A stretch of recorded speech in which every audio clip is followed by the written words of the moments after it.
Por que as pessoas de Zion precisavam ter vontade de viver? Bom, por causa do sistema de controle. Para que a ideia da Oráculo funcionasse, e ela sabia que não seria perfeita, ou seja, que não era capaz de atingir 100% de eficácia, obrigatoriamente precisava existir a simulação, obviamente, e um local que alimentasse a esperança de um povo. Isto é, para que 99% da população aceitasse plenamente a Matrix sem desconfiar de nada, necessariamente precisava existir uma escapatória, mesmo que falsa, desde que não fosse perceptível. Não só para aqueles que inconscientemente rejeitassem a simulação, mas para a própria maioria, porque isso cria a sensação de liberdade provocada pelo livre-arbítrio. Ao pensarem que possuem um verdadeiro livre-arbítrio, as pessoas tendem a aceitar sua realidade com mais facilidade, porque elas têm a ilusão de que possuem o controle nas mãos. E, portanto, se não aceitarem, poderão fazer algo a respeito, mas obviamente é mais confortável crer que você não está sendo manipulado. Então, para o sistema funcionar em equilíbrio, Zion tem que ser uma cidade de refugiados que acreditam veementemente na salvação. Isso não pode ser encenado. Precisa existir um sentimento de possível vitória, porque o 1% que rejeita a Matrix irá continuar rejeitando qualquer outro sistema virtual ou sistema controlado, se tiverem ciência disso, claro. Então é necessário que eles tenham a sensação de que realmente podem ganhar a batalha contra as máquinas. O escolhido desempenha um papel fundamental nessa crença, inclusive. Zion precisa ter uma motivação constante para que os outros que periodicamente se desconectarem da Matrix possam experimentar esse sentimento de liberdade, que para eles é completamente real. E por mais que precise de uma boa vontade para entender essa explicação, ela é dada pelo arquiteto na conversa com o Neo. Então, independente de você achar que Zion é virtual ou física, a última cidade dos humanos é invariavelmente um sistema de controle criado pelas máquinas. Agora, isso é pura especulação, mas se a gente considerar que as máquinas são essencialmente seres de pura lógica e praticamente nada irracionais, talvez a existência de Zion exponha uma fraqueza delas, que se veem incapazes de destruírem aqueles que as criaram porque na mente delas não faz sentido duas espécies evoluídas lutarem entre si como animais.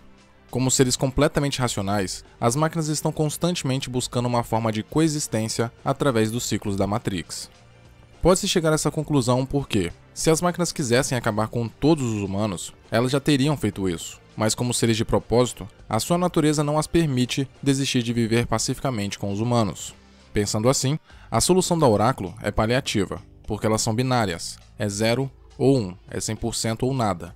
Até conseguirem a total e completa paz, supondo que seja possível, elas vão continuar mantendo as pessoas sob seu domínio. Por que as máquinas não reverteram a tempestade negra provocada pelos humanos após a guerra para que pudessem se livrar da dependência das pessoas e voltarem a se alimentar energeticamente do Sol? Primeiro, temos que levar em consideração que o primeiro argumento para essa dependência das máquinas para com os humanos era justificada pelo fato dos cérebros das pessoas, em conjunto, serem um excelente, para não dizer perfeito, computador bioquímico, capaz de processar tipos de informações que a arquitetura de computadores binários são simplesmente incapazes de entender, como emoções, sentimentos, reconhecer padrões, criatividade, intuição e o principal, a noção de escolha. Então essa desculpa de precisar dos corpos dos humanos para se manterem ligadas foi só uma maneira de simplificar as coisas para o grande público entender na época. Tanto que a fala do arquiteto no segundo filme dá a entender que as máquinas possuem um plano B, possivelmente mais, caso a humanidade seja extinta, visto que elas estão dispostas a aceitarem outros níveis de sobrevivência. Isso pode até significar que as máquinas usam realmente a eletricidade do corpo das pessoas como bateria, mas também sugere que elas já encontraram outros meios de produzir energia. Sobre reverter a tempestade negra para descobrir o céu, liberando a energia solar, é seguro afirmar que as máquinas ainda não descobriram como não serem afetadas pelos nanorobôs que formam as nuvens elétricas. Como a gente viu em Matrix Revolutions, a nave em que Trinity e o Neo estavam imediatamente desligou quando ultrapassou as nuvens. Ou seja, qualquer máquina que tente alcançar os céus irá instantaneamente ser desativada, como se tivesse sido atingida por um pulso eletromagnético. Outra coisa que ajuda a entender é que existem processos essencialmente irreversíveis, pelo menos no longo prazo. Então seria basicamente impossível para as máquinas conseguirem limpar o céu. Por causa disso, presume-se que elas desistiram por reconhecerem suas próprias limitações, mas isso não significa que elas jamais vão voltar a tentar, e sim que estão aguardando evoluírem o suficiente para alcançarem novamente o Sol. Como seres lógicos, elas provavelmente saberão a hora certa. O que acontece com as pessoas depois de terem sido possuídas pelos agentes? Acredito que a resposta imediata seja que o indivíduo morre. Presume-se que, ao ter seu corpo invadido, a mente perde seu lugar, porque pressupõe-se que a programação dos agentes substitui a consciência do indivíduo em questão. E sem mente, o corpo não sobrevive. Assim, quando não são mais úteis aos agentes, a pessoa simplesmente cai no chão, morta há muito tempo porque não tem mais nada a mantendo de pé. Contudo, na animação A Detective Story, presente na coletânea Animatrix, vemos por um breve momento o detetive sendo possuído por um agente, mas antes que pudesse perder o controle, a Trinity atira nele, forçando o agente a procurar outro corpo.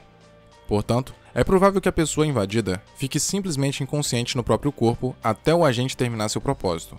Assim, quando retoma a consciência, o sujeito simplesmente não lembra de nada do período em que o agente estava controlando seu corpo. Mas o que se pode afirmar com certeza é que se um agente morre enquanto está possuindo um corpo, na verdade é a pessoa que ele possuiu que morre, e não ele. Como Neo conseguia fazer todas aquelas coisas dentro da Matrix? Primeiro, porque ele era o escolhido, e como tal, tinha a capacidade para ser melhor do que os outros e fazer coisas que ninguém mais conseguiria. E segundo, porque a Matrix é uma simulação da vida real, não a vida real em si. Isso quer dizer que é possível fazer coisas extraordinárias lá dentro, justamente por aquela não ser a realidade, e sim uma imitação.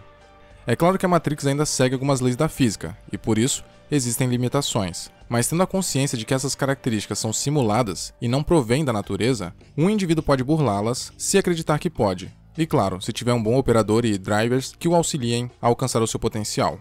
Isso fica claro principalmente através dos agentes, que possuem permissão para dobrar as regras da Matrix para serem invencíveis. A Matrix foi construída pelas máquinas ou pelos humanos? É difícil afirmar, não existe nenhum indício de que os humanos tenham criado a realidade simulada, ao mesmo tempo que também não existe uma afirmação que comprove a autoria das máquinas. Mas em Matriculated, curta da coletânea Animatrix, que explora um grupo da resistência tentando converter máquinas através de uma espécie de Matrix primitiva, existem fortes indícios de que talvez os humanos tenham inventado a realidade simulada, ou o protótipo dela, levando em consideração todo o contexto e a ambientação da animação. O aspecto precário do local, mas ainda não tomado por robôs, e o visual antigo das máquinas, que remete ao que fora adotado logo após elas terem desistido de vez da paz com os humanos, sugere que esta é uma época ainda muito próxima ao final da guerra contra as máquinas, até pelo simples fato de existirem humanos andando pela superfície. Portanto, neste momento, a Matrix como a conhecemos não existe. Porém, isso não significa que as máquinas não estavam trabalhando nela, pois no final de O Segundo Renascer, vemos que os remanescentes da guerra estavam sendo usados em testes em uma simulação presumivelmente básica, e ainda não possuíam aquelas entradas na nuca.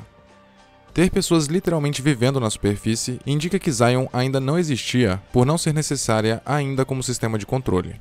Isso sugere que as máquinas estavam em um período de testes constantes, onde precisavam sempre reiniciar a simulação em busca de uma versão mais consistente. Então ter pessoas na superfície poderia ser apenas o sintoma da ineficácia das máquinas em capturar todos os remanescentes. Mas considerando que já existia uma Matrix no período da animação, como essas pessoas supostamente saíram dela? Como fizeram isso? Porque, tomando como base o que vimos no primeiro filme, seria necessário uma nave, um operador, as pílulas vermelhas ou elementos equivalentes e um rastreador para conseguirem desligar o sujeito e buscarem-no. Lembrando que antes precisam entrar em contato com a pessoa para avisá-la do procedimento e saber se ela quer ou não conhecer a verdade, além de ser no mínimo muito difícil encontrar a localização de alguém nas usinas de energia, devido à exorbitante quantidade de casulos existentes. A não ser que existia uma outra forma de resgatar os inertes da Matrix, visto que a simulação e todo o sistema ainda era muito primitivo. Talvez nem tivessem tantos casulos assim. Mas, como não existem mais informações que possam corroborar essa hipótese, não seria nenhuma surpresa descobrir que os humanos criaram o que viria a ser a realidade simulada, visto que também criaram a inteligência artificial, e que a aproveitaram bem durante os anos, mas que foi só após o final da guerra, ou durante, que a resistência conseguiu aprimorá-la até o ponto de conseguirem conectar-se profundamente à simulação, através de plugs cranianos, injetados pela nuca, com o objetivo de converter máquinas e usá-las nas batalhas.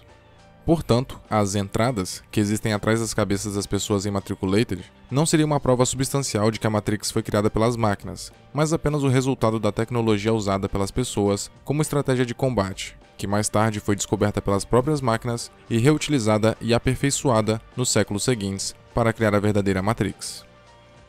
Então essas foram as perguntas que eu separei para esse vídeo, galera. Eu espero que vocês tenham gostado e curtido. Eu peço que vocês deixem mais perguntas aí nos comentários, porque de repente pode render outro vídeo e caso você não tenha alguma dúvida ou simplesmente discorde de alguma resposta que foi dada aqui, você também pode complementar esse vídeo, acrescentar algo ao que foi dito aqui. Então, se você tem alguma teoria ou até alguma informação relevante e que você não vê muito sendo difundida, comenta aí, deixa sua opinião, deixa sua teoria, deixa seu conhecimento para agregar mais valor pra gente, beleza? Não deixe de curtir e compartilhar o vídeo também, porque isso me motiva demais, me incentiva a produzir sempre mais conteúdo para vocês, porque assim eu vou saber que vocês estão gostando. Aproveita e me marca nas redes sociais, é @eleganteric, tanto no Twitter quanto no Instagram. Facebook é facebook.com/elegantismo, todas as informações estão aí na descrição ou nos comentários. Também dê uma olhada no meu segundo canal, Ficcionismo. É sobre a história, origem e trajetória de personagens fictícios. Talvez vocês gostem, dê uma chance. Clica aí, confere lá algum vídeo e se gostar, se inscreva também. Se possível, torne-se membro do canal. Isso ajuda também demais a manter o trabalho que é feito aqui vivo. E é isso, no mais eu agradeço muito vocês que assistiram até aqui, vocês que curtiram, compartilharam e se inscreveram. Um agradecimento especial à galera que é membro do canal e ao pessoal que acompanha o trabalho que é feito aqui há muito tempo. Beleza? Então é isso, eu vou ficando por aqui. Valeu, falou, abraço e até logo.